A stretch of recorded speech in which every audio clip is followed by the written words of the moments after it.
Hello students, welcome to my YouTube channel school of biology. और मैं हूं आपका बायोलॉजी मेंटोर दिवाकर सर। आज जो चैप्टर हम कवर करने वाले हैं वो है breathing and exchange of gases. Chapter का एक छोटा सा सब टॉपिक O2 डिसोसिएशन कर्व।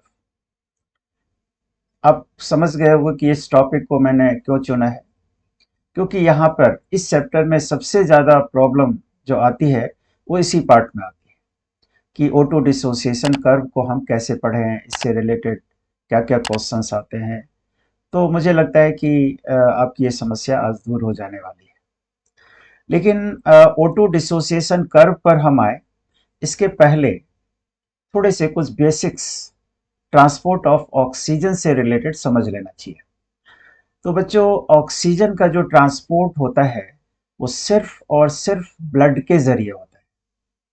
और ब्लड के दो दो जो कंपोनेंट ऑक्सीजन के ट्रांसपोर्ट में रोल प्ले करते हैं वो है प्लाज्मा, जो कि 3% कंट्रीब्यूट करता है ऑक्सीजन के ट्रांसपोर्ट में, और दूसरा है हीमोग्लोबिन जो 97% कंट्रीब्यूट करता है ऑक्सीजन के ट्रांसपोर्ट में। अब यहां से एक सवाल आता है कि ऐसा क्यों? Why plasma is the poor medium for transport of oxygen, और आरबीसी के जरिए या हीमोग्लोबिन के जरिए ऑक्सीजन का जो ट्रांसपोर्ट है वो ज्यादा क्यों होता है? उसका कारण पहले समझ लेते हैं। उसका कारण तो यह है बेटा कि ऑक्सीजन की जो सॉल्युबिलिटी होती है वाटर में वो बहुत कम होती है। तो ऑक्सीजन की सॉल्युबिलिटी कम होने के कारण ऑक्सीजन का जो ट्रांसपोर्ट है प्लाज्मा से ज़्यादा नहीं हो सकता। Therefore plasma is poor medium for transport of oxygen. लेकिन हीमोग्लोबिन हीमोग्लोबिन की एफिनिटी ऑक्सीजन के लिए बहुत ज़्यादा होती है। तो बहुत ज़्यादा होने के कारण हीमोग्लोबिन ऑक्सीजन के ट्रांसपोर्ट में ज़्यादा कंट्रीब्यूट करता है। तो 97% पार्ट हीमोग्लोबिन के जरिए करता है। तो क्योंकि हीमोग्लोबिन के जरिए ऑक्सीजन का ट्रांसपोर्ट ज़्यादा होता है, तो पहले थोड़ा हीमोग्लोबिन के बारे में भी आप समझ लीजिए कि हीमोग्लोबिन बेटा एक कॉन्जुगेट प्रोटीन है। कॉन्जुगेट प्रोटीन उस प्रोटीन को कहते हैं जिसमें कुछ प्रोटीन होते हैं और नॉन प्रोटीन पार्ट है। हीमोग्लोबिन का जो नॉन प्रोटीन पार्ट है वो हीम है, और हीम का एक एसेंशियल कॉन्स्टिट्यूएंट आयरन होता है। तो हीम जो है यही ऑक्सीजन के ट्रांसपोर्ट में पार्टिसिपेट करता है, ग्लोबिन नहीं। Globin contributes in transport of CO2। उसके बारे में हम अलग से बात करेंगे, अभी हम हीम के बारे में करते हैं। तो एक हीमोग्लोबिन में 4 हीम ग्रुप्स होते हैं, इसलिए हम हीमोग्लोबिन को Hb4 से डिनोट करते हैं। Hb4 का मतलब ये बिल्कुल नहीं होता कि हीमोग्लोबिन में हीमोग्लोबिन Hb4 का मतलब ये बिल्कुल नहीं होता कि ये 4 मॉलिक्यूल है हीमोग्लोबिन का। इसका मतलब होता है कि एक हीमोग्लोबिन मॉलिक्यूल में 4 हीम ग्रुप्स जुड़े हुए हैं, and heme is the binding site of oxygen. तो एक हीम एक ऑक्सीजन के साथ बाइंड करता है, तो एक हीमोग्लोबिन कितने के साथ करेगा? 4 के साथ करेगा। तो एक हीमोग्लोबिन 4 मॉलिक्यूल ऑक्सीजन के साथ बाइंड करके ये कंपाउंड बनाता है Hb4O8। इसको फुल्ली सेचुरेटेड ऑक्सी हीमोग्लोबिन कहते हैं। ये फुल्ली सेचुरेटेड हीमोग्लोबिन है। इसे मान लो कि एक हीमोग्लोबिन यदि एक मॉलिक्यूल ऑक्सीजन के साथ बाइंड करे तो उसका फॉर्मूला क्या होगा? Hb4O2। इस कंडीशन में हीमोग्लोबिन का सेचुरेशन लेवल होगा 25%। सेकेंड मॉलिक्यूल के साथ जब बाइंडिंग होगी तो फॉर्मूला हो जाएगा Hb4O4। इसको ये 50% सेचुरेशन लेवल हो जाएगा। थर्ड बाइंडिंग होगी, थर्ड मॉलिक्यूल की बाइंडिंग होगी तो फॉर्मूला हो जाएगा Hb4O6, 75%। और फाइनली जब चौथा मॉलिक्यूल बाइंड करेगा तो Hb4O8। हमने चारों को एक साथ यहाँ पर दिखा रखा है, ये जो रिएक्शन है। और जो बच्चों ये रिएक्शन है, ये रिएक्शन रिवर्सिबल होता है। ये रिएक्शन रिवर्सिबल होता है कि Hb4 4 ऑक्सीजन मॉलिक्यूल के साथ बाइंड करके Hb4O8 बनाता है।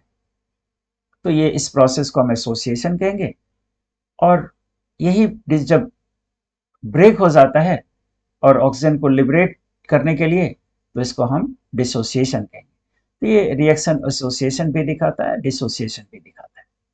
अब इस कर्व पर आते हैं कि ये जो हीमोग्लोबिन मॉलिक्यूल 4 ऑक्सीजन के साथ बाइंड करता है, ये जो रिलेशनशिप है हीमोग्लोबिन और ऑक्सीजन का, इसी को हम ग्राफ के जरिए भी समझ सकते हैं। और जो ग्राफ है, इसी ग्राफ का नाम है O2 dissociation curve, oxygen dissociation curve. इस कर्व में एक्स एक्सिस पर, ये जो एक्सिस है, एक्स एक्सिस पर पार्शियल प्रेशर ऑक्सीजन का दिखा रखा है, पार्शियल प्रेशर ऑफ ऑक्सीजन, ठीक है, mmHg में मेजर करते हैं। और इस एक्सिस पर परसेंटेज सेचुरेशन ऑफ हीमोग्लोबिन। तो आप ये देख पा रहे हो कि जैसे जैसे पार्शियल प्रेशर हम बढ़ाते हैं, परसेंटेज सेचुरेशन हीमोग्लोबिन का बढ़ता जाता है। जैसे आप यहाँ पर देखो, ये 20 mmHg है पार्शियल प्रेशर ऑक्सीजन का, तो परसेंटेज सेचुरेशन यहाँ पर आएगा, कम होगा। अब बढ़ा देते हैं 40, तो परसेंटेज सेचुरेशन भी बढ़ जाता है। तो इस तरह से पार्शियल प्रेशर जब हम बढ़ाते रहते हैं ऑक्सीजन का, तो परसेंटेज सेचुरेशन भी हीमोग्लोबिन का क्या होता है, बढ़ता जाता है। और 100 mmHg पर, 100 mmHg पर हीमोग्लोबिन फुल्ली सेचुरेटेड हो जाता है, फुल्ली सेचुरेटेड हो जाता है। तो फुल्ली सेचुरेटेड हीमोग्लोबिन का फॉर्मूला हो जाता है आपका Hb4O8।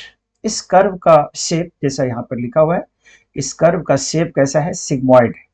सिग्मॉइड कर्व क्यों कहते हैं इसको, सिग्मॉइड कर्व इसलिए कहते हैं क्योंकि इसका शेप जो है एस लाइक होता है। आप एनसीईआरटी के क्वेश्चन में जाओगे तो पीछे वाले पेज पर, इस चैप्टर के जहाँ पर क्वेश्चंस लिखे होते हैं, तो उसमें एक क्वेश्चन लिखा हुआ है कि what is significance of sigmoid curve of oxygen dissociation curve. अब इसको समझो कि इसका शेप सिग्मॉइड क्यों होता है। बेटा ऐसा होता है कि हीमोग्लोबिन की जो बाइंडिंग होती है ऑक्सीजन के साथ, वो चारों मॉलिक्यूल एक साथ बाइंड नहीं करते, एक एक करके बाइंडिंग होती है। यदि चारों मॉलिक्यूल हीमोग्लोबिन के 4 ऑक्सीजन के साथ बाइंड कर जाते तो इसका शेप बिल्कुल स्ट्रेट जाता कर्व, है ना, ये कर्व ऐसे जाता, पूरा स्ट्रेट जाता, लेकिन ये कर्व ऐसे जा रहा है। इसका सिग्निफिकेंस ये है कि हीमोग्लोबिन के जो 4 मॉलिक्यूल्स हैं, हीमोग्लोबिन में हीम के जो 4 मॉलिक्यूल्स हैं, वो चारों एक साथ बाइंड नहीं करते, बाइंडिंग एक एक करके होती है। पहले एक मॉलिक्यूल की बाइंडिंग करेगी, एक मॉलिक्यूल की बाइंडिंग होगी, तभी दूसरे की होगी। तो पहले मॉलिक्यूल की जब बाइंडिंग होती है ना, तो सेकेंड के लिए एफिनिटी हीम की बढ़ जाती है बाइंड करने की। सेकेंड के साथ जब बाइंडिंग हो जाएगी तो थर्ड के लिए एफिनिटी बढ़ जाएगी, थर्ड के लिए जब बाइंडिंग होगी तो फोर्थ के लिए बाइंडिंग बढ़ जाएगी। ये जो बाइंडिंग एफिनिटी इंक्रीज हो रही है, इसको हम कहते हैं कोऑपरेटिव इफेक्ट। एक की बाइंडिंग दूसरे के बाइंडिंग में हेल्प करती है। तो इस चीज को समझने के लिए, जैसे मान लो कि पहला मॉलिक्यूल यहाँ पर बाइंड हुआ, दूसरा इधर हुआ, तीसरा हुआ, चौथा हुआ, तो इस तरह से इसका शेप कैसा बनेगा, सिग्मॉइड बनेगा। तो सिग्मॉइड कर्व का शेप एस लाइक होता है। इसकी वजह यही है कि चारों मॉलिक्यूल हीम के ऑक्सीजन के साथ एक बार बाइंड नहीं कर पाते। तो ये हुआ। अब सवाल एक ये आता है इससे रिलेटेड कि एक सवाल ये आता है इससे रिलेटेड कि ये जो बाइंडिंग होती है हीमोग्लोबिन की ऑक्सीजन के साथ, इसके लिए सबसे इंपॉर्टेंट फैक्टर क्या है। तो सबसे इंपॉर्टेंट फैक्टर हमने यहाँ पर लिखा हुआ है PO2, एरो ऊपर की तरफ है, मतलब ऑक्सीजन का टेंशन या ऑक्सीजन का पार्शियल प्रेशर ज्यादा हो। जब ऑक्सीजन का पार्शियल प्रेशर ज्यादा हो तो एसोसिएशन होगा, और ऑक्सीजन का पार्शियल प्रेशर कम हो तो क्या होगा, डिसोसिएशन। तो एसोसिएशन या डिसोसिएशन के लिए हीमोग्लोबिन ऑक्सीजन के साथ बाइंड करके ऑक्सी हीमोग्लोबिन बना रहा है, या ऑक्सी हीमोग्लोबिन डिसोसिएट होकर के ऑक्सीजन को रिलीज कर रहा है, इसके लिए सबसे important factor partial pressure of oxygen ही है। आपने पार्शियल प्रेशर ऑक्सीजन का कहाँ पर ज़्यादा है, पार्शियल प्रेशर हमारे बॉडी में ऑक्सीजन का ज़्यादा लंग्स में होता है। कितना है, 104 mmHg, ये आपकी बुक में लिखा हुआ है। और पार्शियल प्रेशर ऑक्सीजन का कम कहाँ पर होता है, टिश्यूज में। कितना है, 40 mmHg। तो 40 mmHg यदि पार्शियल प्रेशर ऑक्सीजन का होगा जहाँ पर, वहां पर डिसोसिएशन होगा, मतलब टिश्यू में डिसोसिएशन होगा। और टिश्यू में डिसोसिएशन होना भी चाहिए, क्योंकि ऑक्सीजन की नीड है कहाँ पर, टिश्यू को तो है, टिश्यू को तो ऑक्सीजन की नीड है। तो क्योंकि वहीं पर ऑक्सीडेशन का प्रोसेस होगा, तो टिश्यूज में डिसोसिएशन होता है और लंग्स में एसोसिएशन होता है। लेकिन क्या ये अकेला फैक्टर है जो एसोसिएशन या डिसोसिएशन में हेल्प करता है? नो, और भी फैक्टर्स है, बहुत सारे फैक्टर्स है। वो फैक्टर कौन कौन से हैं? तो यहाँ पर हमने ये फैक्टर लिखा है, फैक्टर्स फॉर फॉर एसोसिएशन और फैक्टर ऑफ डिसोसिएशन। ये बात आपके बुक में जो यहाँ पर डायग्राम देखोगे आप एनसीईआरटी का, उसके साइड में आप पढ़ोगे, उन्हीं चीज़ों का मेरा पर्पस है, एनसीईआरटी की चीज़ों को जो हिडन फैक्ट्स हैं उनको सामने लाके और वहाँ पर आपके कॉन्सेप्ट को क्लियर करना, ताकि आप वहाँ पर जो गलतियाँ करते हो वो गलतियाँ ना करो। तो एक गलती तो यही करते हो आप कि कुछ भी आप फैक्टर को ले लेते हो, सबसे इंपॉर्टेंट फैक्टर ये है ऑक्सीजन। एक यदि ऑप्ट करना हो तो ये ऑलवेज गो फॉर ऑक्सीजन। जहाँ पर ऑक्सीजन का प्रेशर ज़्यादा होगा वहाँ पर एसोसिएशन होगा, जहाँ पर ऑक्सीजन का प्रेशर कम होगा वहाँ पर डिसोसिएशन होगा। लेकिन दूसरे फैक्टर भी हैं जो एसोसिएशन और डिसोसिएशन में हेल्प करते हैं। वो फैक्टर कौन कौन से हैं?